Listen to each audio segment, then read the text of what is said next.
नमस्कार। आपका एक बार नमस्कार। फिर से स्वागत है मेरे YouTube स्टेशन पर। और हम बात लगातार कर रहे हैं बांग्लादेश के इस वक्त के हालात की। वहां पे the situation has completely changed. जो प्रधानमंत्री है शेख हसीना, वो मजबूर हुई टू लीव बांग्लादेश। इस वक्त भारत में है, आगे क्या कुछ होगा, क्या ऑप्शंस होंगे, और बांग्लादेश के हालात पर बातचीत करने के लिए प्रोफेसर सैयद मनूर खसरू हमारे साथ जुड़ रहे हैं सीधे ढाका से। He is a regular columnist, in fact, in the Indian mainstream papers too, और Institute of Policy Advocacy Governance IPAG think tank है, उनके founding director भी हैं। Professor Khasru, thank you for finding time to join us here on this conversation. My pleasure. If I could start with, at the moment in Dhaka, what is the situation on the streets, on the ground? What can you tell our viewers? क्योंकि पिछले कुछ दिनों से इतनी internet connections की दिक्कत हुई, वहां इंटरनेट क्लैम्प डाउन कर दिया, खबरें नहीं निकल कर आ रही थी। इस वक्त is Dhaka still in anger? Thank you. First of all, मेरा हिंदी अच्छा नहीं, काम चलेगा. So I'll try to be in fractured Hindi, try to be as much responsive आपका audience as much as I can. Situation obviously is quite celebratory because what is you must have been noting being our closest neighbor that हम लोग को तो बहुत परेशानी था last 1 week में. And the civil unrest, lockdown, everything was really culminating into disruption of life, paralysis. And particularly today was very crucial because it looked like the dead end. Like the protesters were saying they will not budge until she quits, and our prime minister, former prime minister rather. And the government position was very like,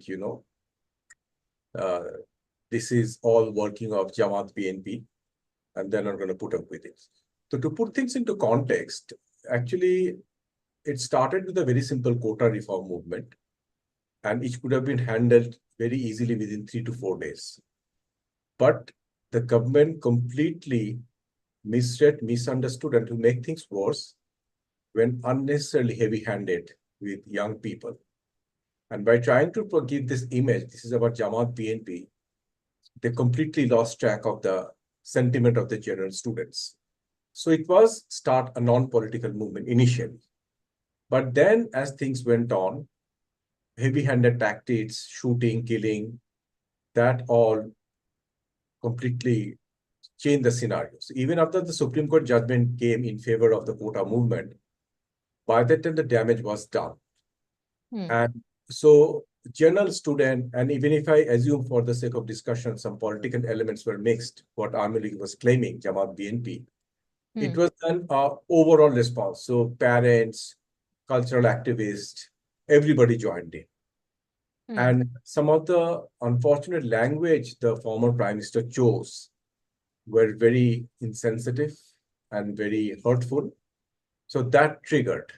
So today the scenario is of joy and jubilation, and it was sad to see it ended. She had to flee the country.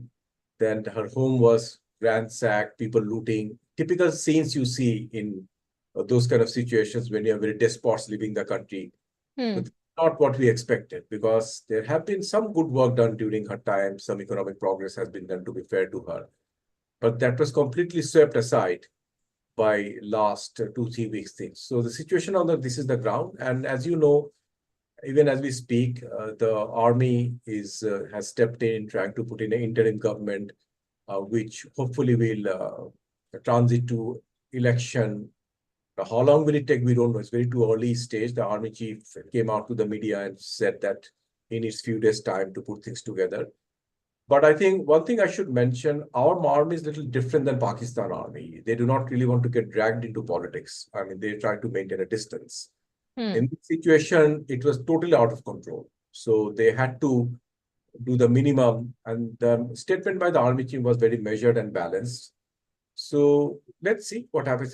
He's currently meeting the president as we speak, and probably trying to take it forward in terms of 2-3 days. Probably we'll see some names coming up in the caretaker interim government. So this is more or less a summary of what's going on in the city right now. But the unthinkable images that we have seen in the last couple of hours, including the vandalizing of not just the palace, the Sheikh Hasina's residence, but also the father, Sheikh Mujibur Rahman, the founding father, his statue being toppled off, his posters being vandalized. how did the anger reach to a level against the individual who was responsible for the creation of Bangladesh in the first place in 1971? How did this happen? You see, it's a very poignant observation, and it's a tragedy that how much could have people's anger gone to that level? Imagine if India, you had something similar, why would you vandalize a statue of someone like father-like figure, let's say Gandhiji, for example? Here, what happened, Awami League during his last 15-year reign, in my opinion, overdid few things. And I don't think even if he were alive, he would have allowed such kind of idealization of one person. And that suppressed anger. And as I told you, this crowd then got mixed. Who's general student, who's Jamaat, who's BNP, you couldn't figure out. So it was very difficult to discern. Now, those who broke, whether they were general student or a political activist, we will never know that. But what also is true, this prolonged suppression, and you also occasionally have come to Dhaka, you are familiar with our terrain. This long 15 years of suppression, of muzzling, freedom of press, civil liberties, Digital Act, and this proposition that economic progress and democracy are mutually exclusive, that's the impression. People outright rejected that. I mean, you cannot say for economic progress, you have to justify that. And that's the sort of common language that Awami League used to take, including herself. So, and it was time and again echoed to her that this is not mutually exclusive. To have economic progress, we don't have to ditch our basic fundamental rights from which we emancipated from Pakistan. I mean, we don't want to go back to a situation of 71 where we can't speak, we can't write, we have to. So that was a ventilation of 15 years of suppression. And people in Dhaka, by and large, the Digital Act, which is very overarching, very vague. So anything you write, they can pick you up, lock in the middle of the night. So this is not the country for which we will liberate in 71. I mean, this is not the Bangladesh we hoped for. I personally remember when I was in their shoes in 91, when Ershad was thrown out, the military dictator, how much we were, bubbling with energy that after 71, 91, we had our second independence as it. Looking back in 2024, last 30, 33 years, I feel sad that we should have in last 3 decades moved into a fully developed economy, but we have regressed. Economically, we may have progressed, but politically, others we have regressed. We have had 3 elections which are non-participative. It's not a question of BNP, Awami League, or Jamaat. It's a question people did not participate. They did not properly vote. I don't care who wins, but people have the right to exercise their franchise. So a lot of things were boiling up below the surface. So what you saw in last 2 weeks is an explosion, which in a weird way found conduit through something which had nothing to do with it. It was a student movement, purely quota, but then it somehow changed into something very different. So from outside, I can understand our friends like you in India may having difficulty to understand quota movement was, their demands were met by Supreme Court ruling, then what happened? And this is a question I faced from many other friends, that everything was accepted by the government, then why this anger? So this become a, bubbling, it just burst. So, right. Yeah. Somebody, of course, जो audiences हैं हमारे, आप सवाल भेज सकते हैं. Somebody is asking, सेना प्रमुख चुनाव कब तक करवाएंगे? I mean, it's too early to say right now. पर कोई indication मिल रहा है कि ये interim government कब तक रहेगी? क्या हालात होंगे?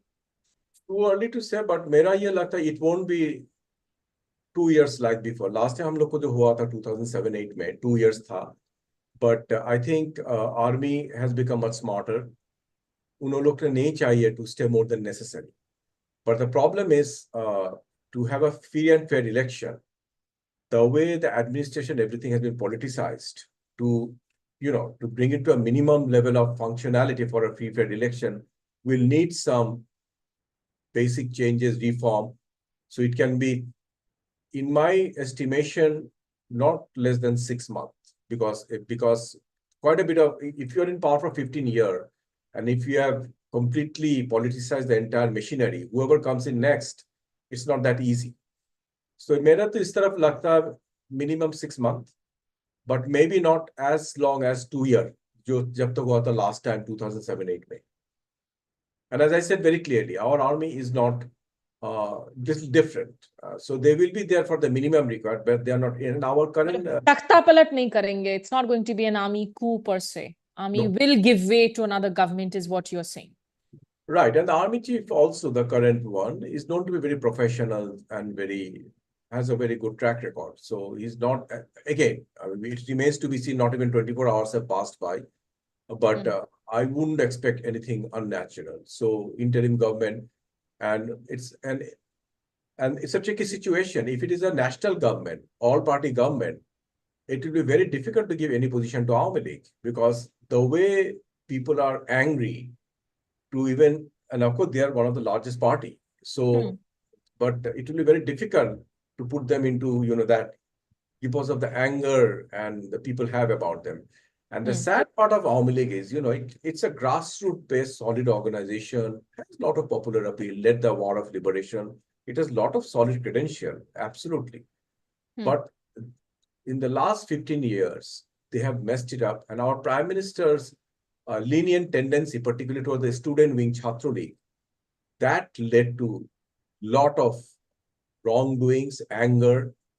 So that's the reason in streets of Dhaka today, I mean, if anybody, anything to do with Chhatra League, will have difficulty even walking in the streets of Dhaka. So that's the anger and wrath you see now.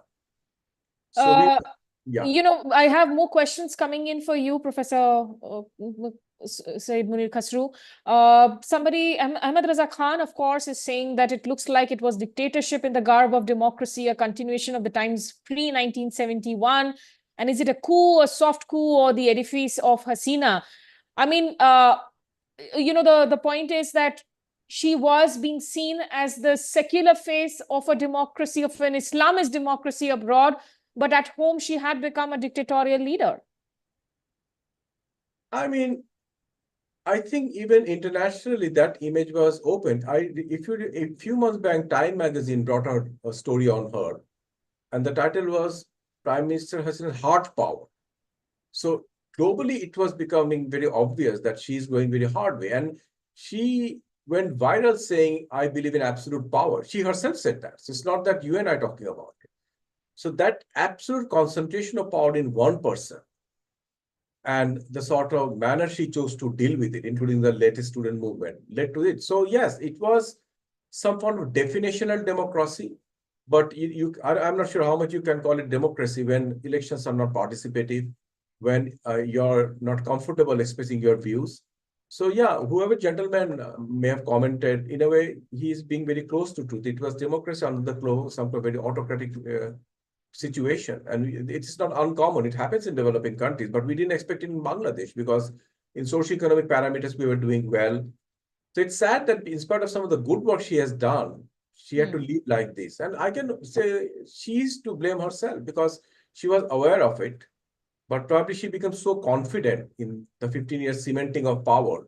She was not paying any heed. Otherwise, why would you call a general student who were not even born in 71, things like, son and daughter of Rajakars? Why would you say that? Yeah, calling them Rajakars is essentially calling them traitors who supported the Pakistan military and the establishment. So they were not even born. War. They were not born. It was actually just uncalled for. And then, what's the irony? Then they went and said, yes, we are all Rajakars.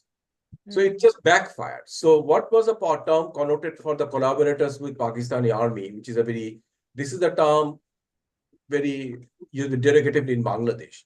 But she flipped it in such a wrong manner that this new generation, people in the age of 18 to 20 to 23, they said, okay, fine, we are all Rajakars. So they were not even born during that time. So it was complete mismanagement, PR. Oh, one thing I must add, some loose cannons in her cabinet made it even worse. Like talking like, shoot at sight, provocation, then asking Chhatra League to go to the street. Those were unnecessary and that completely exacerbated situation within a matter of weeks. And you saw what happened. So for people from outside, like you friends of Bangladesh, I can understand you're quite puzzled. But what went so wrong so quickly that after 15 years, she didn't even last 15 days?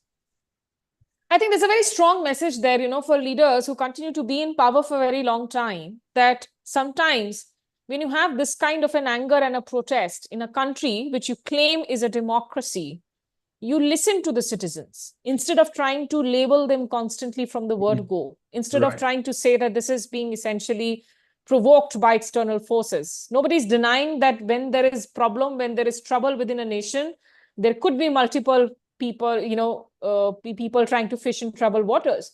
But don't try and deny people their right to express what they are going through. Having said that, Professor Khasru, there's a question from one Mr. Suri who's saying, what is the way ahead for India-Bangladesh ties on bilateral trade and other relations? Will Bangladesh move towards Xi Jinping? Is there a Chinese sort of a proximity that's happening, is an audience question here. You know what's very interesting? Few months back, I was in Delhi in a conference by Conversation of Indian Industry, CII. So I said there that, I mean, if you want to be a leader, aapka dil bada hona chahiye. You cannot be a leader with a small heart. And the problem India's currently is perceptually, right or wrong is a different issue. India is too very closely identified with Awami League and Hasina. And that's a reality. So there has been a general anti-Indian sentiment surrounding this India-Hasina proximity. So, I mean, friend of my enemy is my enemy, that kind of situation. So this ran very badly in Bangladeshi sentiment. And many of your ministers, bureaucrats, when came to Dhaka, whenever occasion I've told them, please try to find a way for people of Bangladesh to feel you are friends of Bangladesh, not a particular party and an individual. And I don't understand why Indian leadership, with all their brilliance, cannot get this into their cerebral system. So now you have a situation. I have been a strong proponent of Indo-Bangla relation. We are close neighbors. We share more than 4,000 miles of common border and all that. So you can change friends, you can't change neighbors. So we have to find a way to live together. And we have done a lot of great work during the last 15 years, connectivity, trade, energy, etc., etc. But general perception in Bangladesh is Hasina got away with this non-participative election because of India, because India had put up the front with the global community. So that sentiment is there. I'll be very frank. It's a very free and frank discussion. So India must find a way to communicate to whoever interim government, next government, that we stand by the people of Bangladesh. We stand by Bangladeshis, not a particular person or a particular party. How they'll do it, I'm sure they have a lot of well-qualified diplomats and politicians. But this is something, and I have been telling my Indian friends, we are a solid, trusted friend you have. Right. The neighborhood already, Maldives, Nepal, many have gone into China's fold. Prime Minister Hasina tried to draw a delicate balance between China and India, tilting latest toward India, but also exploiting China's infrastructure support. So she has definitely tried to manage that. Although Chinese were a little upset last time when the Teesta barrage thing, they first gave China, then again under Indian pressure. So India has a lot of delicate tasks ahead in terms of whoever comes in. And for India, the challenge would be to send a credible signal to Bangladesh that we stand by the people of Bangladesh, their aspiration, their democratic right, and we are not aligned. Because India being the largest democracy in the world, if it's perceived supporting a despotic ruler just because it serves their interests, it doesn't leave a good feeling among the ordinary people. So that is the Indians have to find a way to recover. India is a great friend. We fought the war of liberation. You stood by us during the critical hours of 71, and we are grateful for that. So we have much to gain, and India must realize that, going forward, you have to find a way. Many of us have been critical of 2001-6 BNP mismanaged the relationship with India. So it's open thing. We are not appreciative of what BNP did.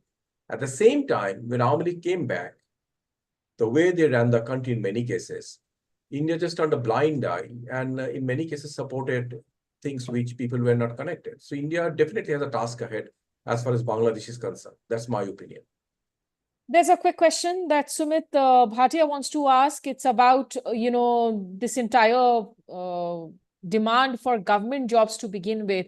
Was it basically linked to the economy downsliding in India? We have seen, of course, there are many states where millions of youth still aspire for government jobs. So what really led to this desperation amongst the youth who hit the streets? Little bit of yes and no, because you see, the thing is, this quota system, which I told you in the initial remarks, had about 30% meant for freedom fighters family. Now, the argument the students had, our war of liberation was in 71. So we are 50-year plus. So now it's grandchildren level who are being asked to be beneficiary, not even the first, second generation. So their argument was, if 30-40% goes to them, then what happens to rest of us? I mean, where do we fight? And which was a fair demand. And government, and ironically, government was on their side actually, because this High Court ruling, government also pleaded against it. So that's the saddest part. It's not that government was against it in principle. So when this thing happened, government could have easily, instead of browbeating, brought them into confidence. Yeah, we are with you. So give us a week. We'll fight it out for you. That simple confidence building measures, right? Instead of doing that, you start naming them Razakars, son and your Razakars, unnecessarily, uncalled for, unprovoked. So a very small thing within a matter of month completely blew out of proportion and led to a departure. So even we were quite surprised to see the government's heavy-handedness, unleashing the student wing to whom? People who are 18, 20-year-old, who are in first year, second year undergrad students. I mean, this was completely nonsensical. So and they paid the price. Absolutely. Right. So one final question to conclude the conversation, Professor Khasru. I mean, who leads Bangladesh now? Who are the faces? Because it's an era that we are talking about post Khalida Zia, post Sheikh Hasina. So who really are the faces that are going to give a direction to Bangladesh at this very, very fragile moment? It's difficult. Khaleda Zia, as you know, she has been in a widely perceived to be a political case. She has been under jail. She has not been allowed, and she herself is around late 70s. Her son is in London in exile since 2008-9. So I would assume probably, as far as BNP is concerned, probably he might, I assume. And I heard, even as I speak to you, that he already made some statement. I haven't seen it though. Tariq Zee, that's sitting in London. So that's one face of BNP. Awami League, to be honest with you, it's not a question of BNP. It will be very difficult for Awami League in a fair election to come back to power. Extremely difficult, given the sentiment now. So it's not a question of who. So Awami League, we'll really have to go. We'll really have to go through a difficult time, soul searching, before they can find out who is in a position to take the helm of affairs. So I'm sure when, and apparently the Prime Minister's younger sister, there was talk, she might step in. So Awami League, I'm not sure how it will shape up. BNP, the natural, whatever Khalida's successor is her son. Now, beyond these two, there have been some speculation in the I'm sure you must have heard about Professor Yunus, but he made it very clear one or two occasions he doesn't want to get involved. But he was very badly handled by the Hasina government, very badly handled. So that circumstances, whether that lead to him change of mind, because he was harassed very badly, and Yunus, as you know, has a very great sympathy in the international community for whatever he brings in. So it remains to be seen. So 2-3, but beyond these 2-3, at this point of time, just few hours before she left the country, it's too early to even comment. So we have to patiently wait for a few weeks to go as things unfold. You're muted. Sorry. Yeah, Mohammed Yunus of the Grameen Bank, who had won that Nobel Prize in economics. And just a final question. In fact, Milan Sharma is asking something you've already part answered, Professor Khasru. She's asking about, given, of course, BNP's stance, which is not considered very India-friendly, and, you know, what are the economic implications also?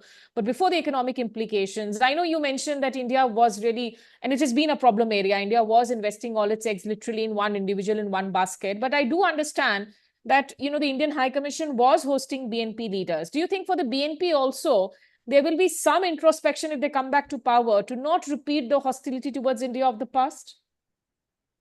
I'm sure it will. I hope so. They have been out of power. You see, if you look at proper fair election in the first two, no party came back for 2 consecutive terms.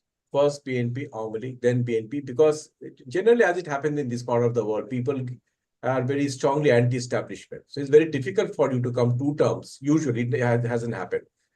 So it was BNP, Awami League, BNP, Awami League. Then Awami League came in 2009, free fair election. Then onwards, though, it has been marred in controversy. So we can't say it was free, fair, participative election. So whether fairly election BNP would have won, we don't know, but they didn't participate properly. Now, having said that, BNP, I hope, has learned its mistakes, that India is an important neighbor, and you have to find a way to treat India with the respect and importance it deserves, and not run into the kind of situation they ran. You know, all those arms truck cases, all those things which really shook up the Indian establishment. India was very upset about it. I'm sure if they're sensible people, they must have learned. And another thing, I hope whatever positive thing that has happened, connectivity, energy, road, when people benefit, it doesn't matter. If there's a light in your room, the light doesn't sort of say made in India, made in Bangladesh. It's a light, it's electricity from which we benefit. So I hope that common sense will prevail, that the earnings, whether Arm League was in power, the achievement we have made, energy connectivity, they will try to strengthen and not be foolish enough. It was done during Arm League time. So let's try to unbundle it. I hope they won't be foolish like that. They must have their own lesson in 15 years. Otherwise, they'll be in the same soup if they learn their lesson. So I hope BME to be more pragmatic in the relationship with India. And also I expect India to be a little more open-minded and try to position itself in a manner that, you know, we are friends of peoples of Bangladesh, not one particular party, one particular person. That is also the challenge lying ahead for Indian diplomacy. Right. Despite all historic ties and, you know, whatever has happened in the past 5 decades, of course, it is challenging for India to recalibrate its diplomatic position right now, and it will have to be very, very cautious with every step that it takes at this point in time. The foreign ministry here in New Delhi continues to be extremely tight-lipped. The parliament is in session. We need to see if certain statements are made by the external affairs minister in parliament on, of course, Tuesday. And for now, Professor Munir Khasru, I'm glad that you're safe, and we are very sorry about the lives that have been lost, the young 300 more plus lives that have been lost in this violence, which could have and should definitely have been avoided. But thank you so much for joining us here and for all